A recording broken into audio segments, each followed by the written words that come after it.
Hai geng, subscribe, like, komen dan share. Tak kat mak ampah tu hang. Okey geng. Agak-agak ampah kan? Apa yang berlaku sekarang ni selepas pilihan raya yang ke-15, agak-agak ampah. Apakah jalan penyelesaian untuk melantik kerajaan ataupun untuk menubuh kerajaan ataupun untuk melantik Perdana Menteri? Apakah jalan penyelesaian? Memang kita akan serahkan kepada Yang di-Pertuan Agong. So sebelum Yang di-Pertuan Agong, sebelum Yang di-Pertuan Agong kira macam memberi arahan ataupun kira macam membuat ataupun kira macam apa menubuhkan ataupun meluluskan ataupun apa-apa saja, mestilah Yang di-Pertuan Agong akan ambil tahu, akan bagi nasihat, akan bagi cadangan, dan Yang di-Pertuan Agong akan buat segalanya dulu. Lepas tu barulah andai kata dah tak ada jalan, dan tuanku akan bermesyuarat di esok hari bersama Raja-Raja Melayu, akan ambil pandangan setiap raja-raja, dan barulah tuanku memberi arahan setelah dah tak ada jalan penyelesaian. So sekarang ni memang sangat-sangat ramai yang WhatsApp kat aku, sangat-sangat ramai teks aku, ada yang komen lah apa semua, kata dulu hantam UMNO, oh sekarang ni berbuat baik dengan UMNO. Geng, apa kena faham itu sewaktu election, sewaktu sebelum pilihan raya. Sekarang bila berlakunya macam ni, bila berlakunya tak ada satu gabungan parti politik pun yang dapat menubuhkan kerajaan. So sebab itulah kita perlu buat satu gabungan untuk menubuhkan kerajaan. Faham tak? Okey, yang waktu sebelum pilihan raya hang kata kat aku hentam hang, aku kafirkan hang syurga, hang neraka, hang masuk neraka, hang halal, hang Islam, hang kafir, harbi, hang segala macam. Selepas pilihan raya dah macam dah pakat tahulah siapa menang banyak, siapa menang sikit. Pakatan Harapan menang paling besar, hang menang sikit. So sekarang ni bila masalah tak ada satu parti pun dapat menubuhkan kerajaan, perlulah bergabung bersama-sama dan juga menubuhkan kerajaan. Isu masalah sebelum pilihan raya perlu letak tepi dah tak perlu dah yang tu. Hanya macam-macam je hak yang masih mainkan isu-isu hak yang perkauman apa semua ni. Seperti mana aku cukup marah, ada satu video viral, ada 50 tu komen. Bayangkan macam-macam walau Unpas ni nak berperang babe. Nak berperang. Dia duk kata ini hina Islam lah, hina agama aku lah. Dia tunjuk keris lah, pedang lah, apalah. Oh ready, kononnya ready untuk berperang. Padahal kita tengok view pun tak ada. Tapi bukan dia seorang, dan ada beberapa orang lagi yang ready duk nak berjuang untuk pertahankan Islam. So sekarang ni aku nak tanya, berapa orang bukan Islam ditangkap kerana hina Islam? Untuk hari ni berapa orang yang dah kena tangkap? Untuk semalam, untuk kemarin, beberapa hari lepas, berapa orang dah kena tangkap kerana hina Islam? Agak-agak hampa berapa orang? Tak ada kan? So apa yang masalahnya? Macam-macam ini disebabkan didoktrin, diajak, diasuh supaya taksub kepada kepimpinan. Dan kalau kepimpinan tu tak dapat jadi menteri, tak dapat jadi kerajaan, inilah yang mereka akan mainkan. Sekarang ni untuk pimpinan PAS tak dapat bentuk kerajaan lagi, tak tahu lagi boleh duduk dalam kerajaan ataupun tak boleh duduk dalam kerajaan pun. Daripada main isu-isu perkauman, daripada main dah isu-isu perkauman gila-gila. Bayangkan kalau Pakatan Harapan naik jadi kerajaan, tak ada isu perkauman, tak ada apa-apa masalah untuk di antara agama-agama lain dan juga agama-agama Islam. Of course mereka akan mainkan isu ni. Sebab sekarang ni tak ada lagi kerajaan kan. Daripada mainkan isu perkauman, isu agama, hina sana hina sini. Sedangkan sampai hari ni tak ada orang kena tangkap pun disebabkan hina Islam. Dan juga yang sebelum ni yang hina Islam tu tak ada tak ada bersangkut paut dengan parti politik pun. Sedangkan orang Islam ni sendiri hina Islam, hanya kena bayar denda berapa ribu je. Tak ada langsung tindakan. Memang kita tahu memang kena tangkap, lepas tu dia didenda. Lepas tu orang-orang Islam yang kawan-kawan sekampung dengan depa tu, orang Kelantan pula tu, apakah dakwah depa terhadap Kira macam terhadap orang yang kena tangkap tu, supaya dia tak menghina Islam, supaya dia faham dengan Islam, supaya dia hormati Islam. Sepatutnya pimpinan-pimpinan lebay yang ada kepiah di atas kepala, dia perlu buat macam tu. Dia perlu jelaskan, terangkan, dan juga dia perlu dakwah. Ini dia hanya dakwah untuk parti politik, untuk dia hanya dakwah rakyat, dia gunakan rakyat untuk rakyat sokong parti PAS. Padahal dia tak suruh pun, oh ni dakwah rakyat untuk agama Allah, untuk kita banyakkan amal ibadat, supaya kita banyakkan berdoa, kita bertawakal, itu ini. Tak ada. Dia hanya nak rakyat sokong dia saja. Lepas tu bab semayang entah ke mana, dia tak bagi nasihat pun, sedekah, buat baik, apa semua, ciri-ciri ataupun amalan-amalan orang Islam langsung dia tak tekankan. Dia hanya cerita itu, ini jual agama, oh itu sebab apa? Untuk nak menarik orang untuk bersama dengan PAS. Sekarang ni belum lagi berbentuk kerajaan, mereka dah mainkan macam-macam. Bayangkan kalau mereka dapat duduk dalam kerajaan, apa yang akan berlaku? Yang mereka duduk janji sana sini, langsung tak buat. Lepas tu yang kalau macam parti PAS duduk, kalau parti PAS dapat jadi macam pembangkang, macam selepas PR14 tu, tahu mana mereka mainkan isu-isu perkauman. Jadi kita boleh tengok sekarang ni, sama ada sekarang ni kita tunggu kan daripada UMNO ke, daripada apakah. Lepas tu kalau macam tak tahu nak buat apa dah, tak tahu, hang tak mau bergabung, hang tak mau fikirkan soal rakyat, hang tak mau fikir apa-apa, Raja-Raja Melayu dan juga Jadi Pertuan Agong akan ambil alih dan melantik. Biasanya kita duk dengar daripada penjelasan sana sini, parti mana yang paling menang besar, parti mana, contoh macam Pakatan Harapan 82 kursi, Pakatan Harapan paling besar di antara blok-blok parti-parti lain. So insya-Allah Anwar Ibrahim akan dilantik sebagai Perdana Menteri. Lepas tu akan masuk sidang parlimen untuk buat undian tidak percaya ke apakah. Itu selepas itu. Ini sekarang untuk menyelesaikan masalah ini. Sebab kita dah hujung tahun, kita perlu bentangkan belanjawan, apa yang perlu buat, apa yang perlu buat. Tapi sekarang ni tak ada lagi kerajaan untuk nak handle yang macam belanjawan. Tahun depan untuk penyewa awam, untuk belanja untuk tahun depan memang masalah.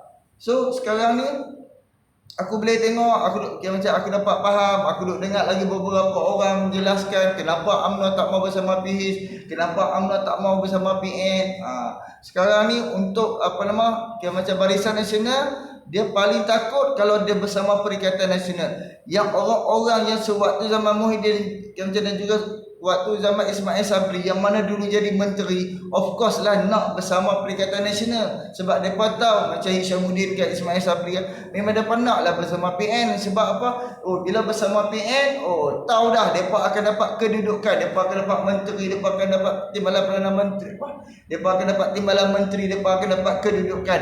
Dan kalau macam bersama PH, muka-muka tu takkan dapat kedudukan, hanya semata-mata ahli parlimen saja. Kita kena faham daripada daripada sudut tu. Dan satu lagi, kalau yang Barisan Nasional punya orang pula pergi menyokong Pakatan Harapan, of course Pakatan Harapan Anwar Ibrahim dah janji akan siasat balik wang-wang yang telah digunakan ratusan bilion, duit-duit kebocoran, rasuah sana sini. Anwar Ibrahim akan siasat balik. So orang-orang yang pernah buat salah, orang yang pernah rasuah menggunakan wang kerajaan, yang pernah mencuri merompak, of course dia akan takutnya. Sekarang ni Zahid Hamidi pun 50-50, berani dengan tak ke, berani dengan tak ke, macam tak ke, berani dengan tak, dengan tak berani. Aku gagap payah sikit. Jadi kita pun tengoklah sebab kalau macam Zahid Hamidi, kita tahu dia tu kawan rapat dengan Anwar. So kalau dia sendiri dia buat keputusan tanpa dia berbincang dengan macam MKT UMNO, Top 5 UMNO pun, macam pun masalah dia, ibarat dia macam mengikut kehendak dia kan. Kalau setakat ikut macam Tok Mat, dia nak juga dalam PH, dia nak juga dalam PN, tapi mereka ada jadi masalah lah macam tu. Jadi kita nantikan, kita tunggu apa yang akan berlaku, apa yang mereka akan fikirkan, adakah mereka memikirkan rakyat. Sebab rakyat memerlukan perhatian daripada kerajaan untuk menstabilkan ekonomi, untuk menstabilkan macam pendapatan rakyat, untuk menstabilkan negara. Sebab sekarang ni bila bila selepas pilihan raya gagal berbentuk kerajaan, pelabur luar memerhatikan kita. Oh, tengok tak dapat bentuk kerajaan ni, tak mau masuk pergi masuk ke negara lain. Rugi kan. Bila makin lama kan, yang macam negara kita duk tak fokus soal ekonomi, soal macam pelbagai soal, sikit demi sikit Indonesia dengan kita pun sikit makin sikit kita akan lari jauh. Indonesia, bayangkan perubahan gila-gila setelah Jokowi jadi Perdana Menteri. Jokowi bukan ambil masa 2-3 tahun, perlu ambil masa dalam jangka masa yang lama.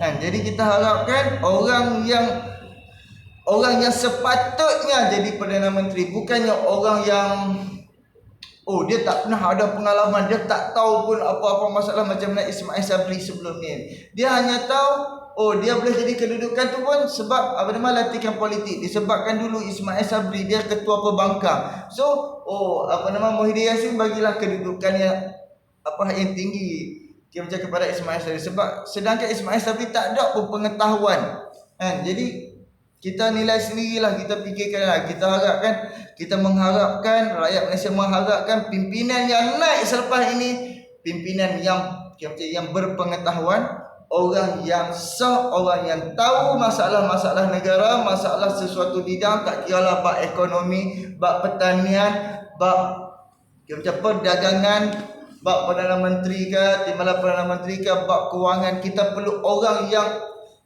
yang sepatutnya, seperti mana ustaz kan, seorang ustaz kita tahu dia tu hebat dengan agama, hebat berbahas ilmu agama, dia terlalu tahu, dia tu berpengetahuan. So kita bagi dekat dia Menteri Agama, faham tak? Seperti itulah sepatutnya. Kalau macam dia ni seorang yang handle, duk buat investor, dia duk melabur, dia tahu bacaan graf, so kita boleh lantik dah jadi Menteri Kewangan. Sepatutnya macam tu, bukannya mengagih-agihkan kuasa dan semuanya mengharapkan penasihat yang macam dia bagi nasihat, punah sihat, punahlah negara, punahlah ekonomi. Tapi kalau dia bagi betul-betul penasihat dan dia ni pun menteri ni pun memang berpengetahuan, macam penasihat ni hanya dapat membantulah sikit demi sedikit. Tapi kalau bukan orangnya, negara kita akan jatuh. Tak percaya, kita boleh tengok 33 bulan.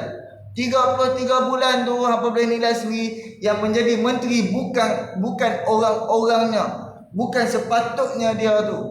Macam Hishamuddin kan, memang dia pernah jadi menteri pertahanan lama, tapi dia bukan daripada orang pertahanan, orang ketenteraan. Dia bukan, tak ada kena mengena dengan ketenteraan. Contoh dia macam dia agihkan kuasa zaman Najib, bagi kat dia bahagian ketenteraan, sedangkan dia tak tahu apa pun.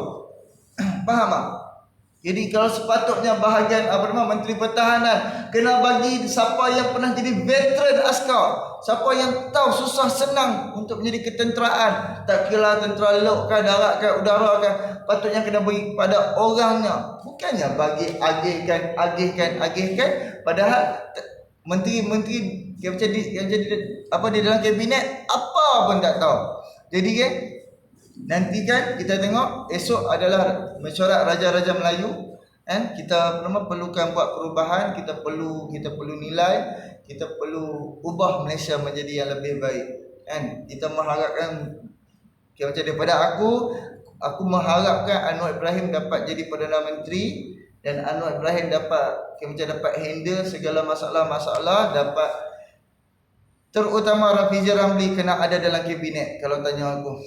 Sebab kita boleh tengok kemahiran dia, pengetahuan dia, percakapan dia, pelbagai apa yang selama ni dia bongkarkan memang benar-benar berlaku, memang itulah yang berlaku. Jadi dia orang yang berpengetahuan tinggi, orang yang luar biasa. So orang yang luar biasa, dan kita perlu angkat dia seperti mana profesor dia tu, profesor tu orang yang berpengetahuan. Kita perlu bagi kedudukan kepada dia kan. Jadi seperti mana Anwar Ibrahim, dia jadi Menteri Kewangan, tak ada lagi lah sekarang ni yang bertanding sebagai wakil rakyat, yang menjadi ahli parlimen. Tak ada lagi, hanya Zafrul pun kalah, Zafrul pun jatuh, yang berpengalaman handle wang negara, handle Menteri Kewangan dan mendapat award Menteri Kewangan terbaik Asia dan top 5 Menteri Kewangan terbaik dunia.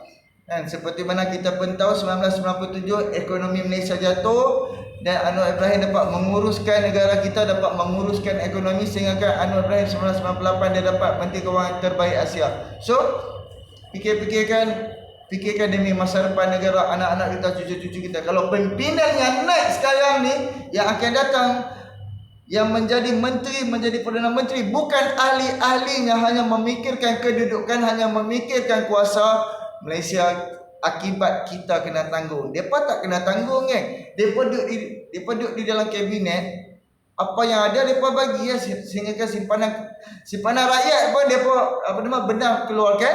Nanti rakyat dah tua, depa tak bagi duit KWSP tu kepada rakyat tau. Rakyat bila dah tua, dah buat pula ni duit KWSP, lepas tu duit habis, awak depa akan mai tolong nak ambil lah 100,000 duit ni KWSP. Mustahil kan. Jadi fikir-fikirkan, subscribe, like, komen dan share. Hantarkan maaf tuan, tolong doa, tolong jaga semayang, tolong selawat banyak-banyak, mendoakan demi kesejahteraan di dalam Malaysia untuk anak-anak kita, untuk cucu-cucu kita yang akan datang. Kalau hari ini kita buat silap, kesilapan tu kita nak tebus bukan senang. Kena ingat hutang negara dah 1 trilion. Hutang 1MDB kita dah kena bayar sehingga hari ini. Okey? Papa Roger bagi tahu lain, insya-Allah kita akan buat video, kita akan kongsi, kita akan doakan yang terbaik untuk siapa yang akan nak jadi Perdana Menteri ni. Sebab tak kiralah hang pembangkang ke hang parti apa lah, rakyat kena tanggung kan. Rakyat kena tanggung segala kerosakan yang dibuat oleh pimpinan-pimpinan dia yang di atas. Okey? Assalamualaikum.